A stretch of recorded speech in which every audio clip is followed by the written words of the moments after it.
I'm Bob Booker, and we're going to talk about the fantastic Gym Theater, where I spent much of my young life. The Gym Theater was a large movie house for black people, and it was originally built in 1913 on the west side of Vine. And about 1920 or 21, it moved to the east side of Vine. So that was the Gym Theater that I knew. The Gym Theater was kind of the hub, the mecca for black entertainment, where we not only saw the movies, but the great entertainers who came to town. The Gym Theater building was a huge place. They had everything that you can imagine under one roof in the gym building. In the basement, they had wrestling bouts. They had candy stores. They had a pressing shop. They had a bathhouse, a multi-purpose facility for the black community. Not only that, it was the only air-conditioned place that we knew about. So on a very hot summer day, that was the place to go, to the Gym Theater.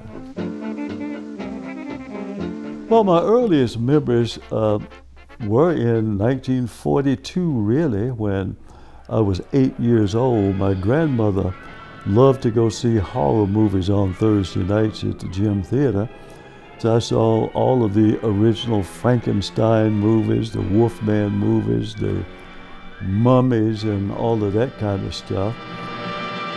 It was unique in that when you walked in the front door, the screen was at the front. So you saw everybody who came in, and you saw everybody who left. Lightning struck it in 1942, and it took some time to rebuild it.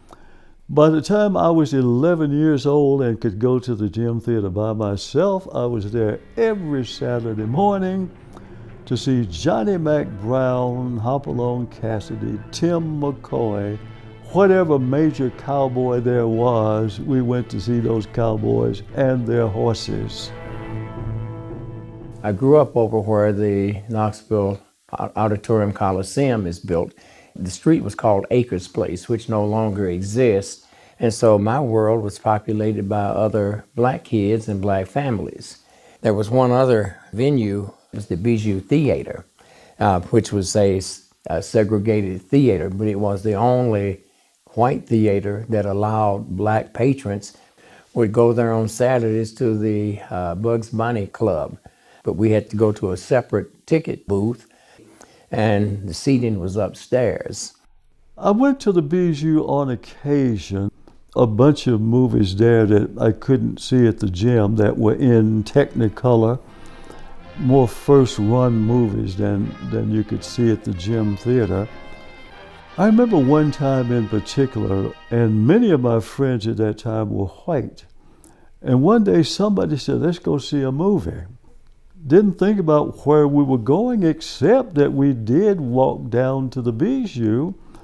They went in the front door, and I went up the fire escape to the second balcony, and we saw the same movie at the same time. When the movie was over, we met in front of the Bijou and walked back to the neighborhood. So that's one of the most memorable things I have of the Bijou, that incident where we went as a mixed group to see a movie.